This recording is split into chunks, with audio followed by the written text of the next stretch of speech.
अब तुलसीदास जी ने भी यहाँ अपनी पंक्तियां जोड़ी। तुलसीदास जी ने लिखा, सत्य जो जन ते ही आनंद कीन्हा, सत्य जो जन ते ही आनंद कीन्हा, अखिल गुरु पवन सुख कीन्हा, अखिल गुरु बदन में त्रिपुर बार आवा, बदन में त्रिपुर बार मांगहु विधाता सिरुनावा, मांगहु विधाता सिरुनावा, तेरे पाँव सभी राम राम नाम जपे, तेरे पाँव सभी कटले राम राम नाम जपे, राम का नाम बढ़ाई प्यारा, राम का नाम बढ़ाई प्यारा, सुमिर सुमिर नर कुल नहीं पारा, सुमिर सुमिर नर कुल नहीं पारा, तेरे पाप सभी कटले राम राम नाम जपे, तेरे पाप सभी कटले।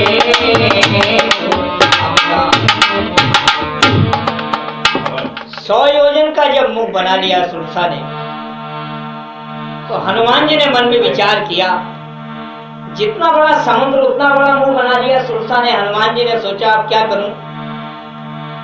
बल के धाम तो थे ही हनुमान जी, लिखा है अतुलित बल धाम महेम शैला बदे हम, लेकिन बुद्धि के भी धाम थे।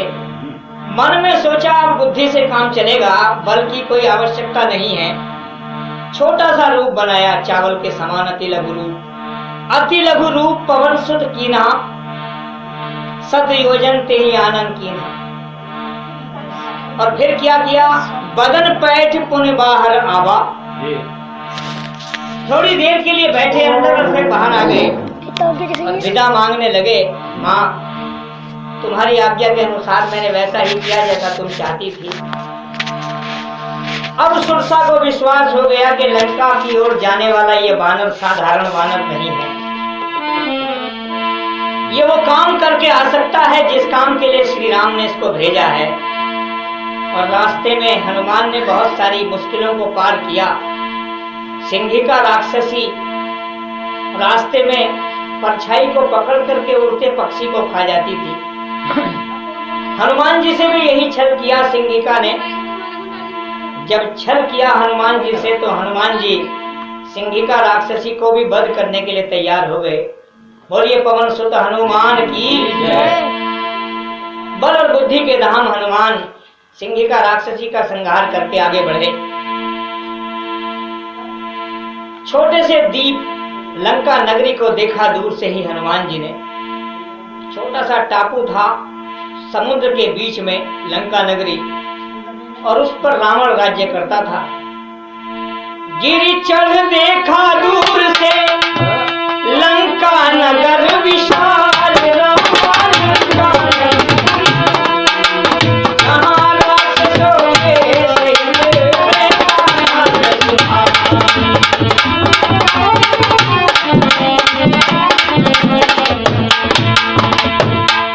राक्षसों के साथ रावण जहां पर राज्य करता था। और कैसी स्थिति थी, कुछ पुस्तकों में लिखा कि श्री महादेव से, देवादिदेव महादेव से लंका नगरी को रावण ने लिया था। वाल्मीकि कृत रामायण में और तुलसी कृत रामायण में इसका वर्णन नहीं आता। तुलसी कृत रामायण में लिखा है कि रावण का जो सौतेला भाई था कुबेर, उससे रावण ने लंका नगरी को छीना था।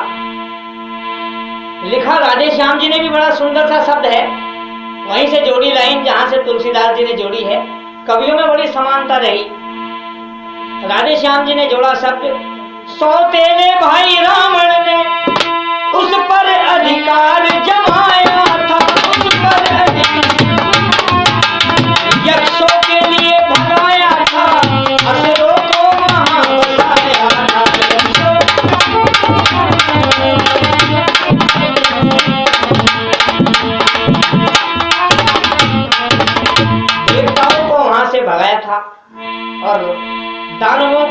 पर बसाया था रावण ने। विभीषण, मेघनाथ, कुंभकर्ण, रावण, ये सब अलग अलग मत के पुजारी थे। राधे श्याम जी ने सुंदर शब्दों में इनके मतों का वर्णन किया है। वह शैव विभीषण विष्णु भक्त, घननाद शाक्त कहलाता, पांडित्य कला और कौशल में कुल ऊंचा समझा जाता था। पांडित्य कला,